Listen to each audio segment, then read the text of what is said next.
வணக்கம் நண்பர்களே. நாம் இந்த வீடியோவில் பார்க்குற விஷயம் என்னென்னு சொன்னால், எப்படி சிங்கள மொழியை எழுதுறது என்றதை பற்றி பார்க்க போகிறோம். படிப்படியாக நான் ஒவ்வொரு வீடியோவை நான் போட்டுக்கொண்டு வரேன்.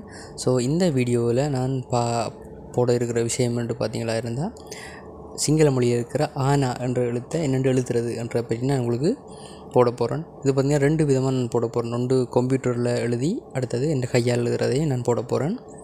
ஸோ எழுதுகிற விதத்தை மிகவும் கவனமாக நீங்கள் கவனித்து கொள்ளுங்கள். ஏனெண்டா எல்லா எழுத்துகளும் ஒவ்வொரு விதமாக எழுதலாம். ஆனால் சிங்கள மொழியின் சிறப்பு என்னென்று பார்த்தீங்களா இருந்தால், ஒரு வட்டத்துக்குள்ளே எல்லா எழுத்தையும் எழுதலாம்.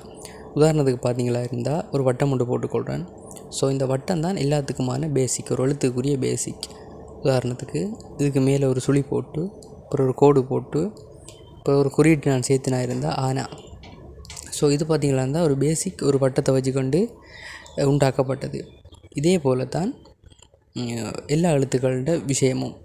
இது பார்த்திங்களா இருந்தால் எப்படி ஈஎன்னா எழுதுறதுன்ற பற்றி நான் ஏற்கனவே ஒரு வீடியோ போட்டிருக்கேன், ஆனா அவனா பற்றி. அதில் பார்த்திங்கன்னா ஈஎன்னா போய் பார்த்திங்களா இருந்தால் இப்படி ஒரு வடிவத்திலாம் இருக்கும். ஸோ ஒரு வட்டத்தை பேசிக்காக வச்சுக்கொண்டு தான் இந்த சிங்கள எழுத்துக்கள் உருவாக்கப்படுகிறது.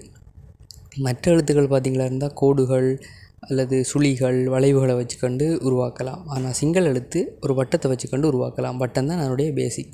ஸோ வாங்க, இது பார்த்திங்களா இருந்தால் ஊனா அப்படி எழுதுறது. ஒரு வட்டத்தில் பார்த்திங்களா இருந்தால் மேல் சும்மா இருந்தால் ஊனா. ஸோ நீங்கள் சிங்கள எழுத்து எழுதும்போது ஒரு வட்டத்தை மையமாக வச்சுக்கொண்டு எழுதுங்க. வட்டத்தின் வடிவில் எழுதுறதுக்கு ட்ரை பண்ணுங்கள். அதான் உங்களோட சிங்கள எழுத்தை அழகாக காட்டும். அது மட்டும் இல்லாமல் உண்மையான விதத்தில் இந்த சிங்கள எழுத்தினுடைய வடிவு பார்த்திங்கன்னா உங்களுக்கு கிடைக்கும். ஸோ எப்பயுமே ஞாபகம் வச்சு எழுதுங்க. சிங்கள எழுத்து எழுதும்போது வட்ட ஷேப்பில் தான் இருக்கணும்.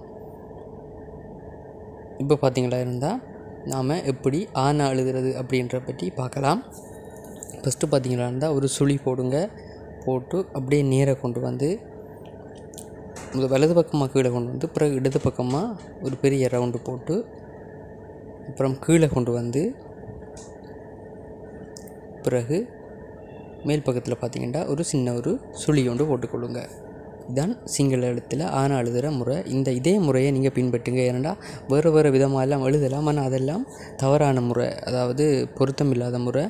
இப்போ நான் சொல்லித்தரம், இப்போ நீங்கள் ஸ்க்ரீனில் பார்க்குற மாதிரி இருக்கிற வளம் தான் எழுதுறதுக்குரிய உண்மையான வளம். ஸோ இதை எப்பயுமே கவனித்து நீங்கள் ஆனாவை எழுதி கொள்ளுங்க.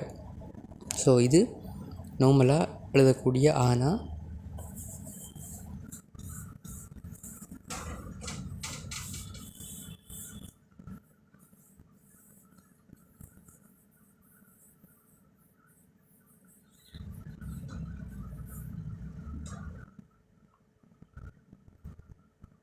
பார்த்திங்களா இருந்தால் இப்போ நாம் எப்படி லைவில் எழுதுறன்ற பற்றி நான் உங்களுக்கு எழுதி காட்டுறேன்.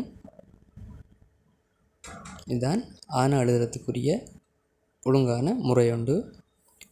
திருப்பி நான் உங்களுக்காக இன்னொரு முறை நான் எழுதி காட்டுறேன். இதே வளத்தை, இதே முறையை நீங்கள் ஆனா எழுதுறதுக்கு பாவீங்க. இந்த ஆனா தான் எல்லாத்துக்குமே பேசிக், அதாவது பேசிக் எழுத்துன்னு சொல்லலாம்.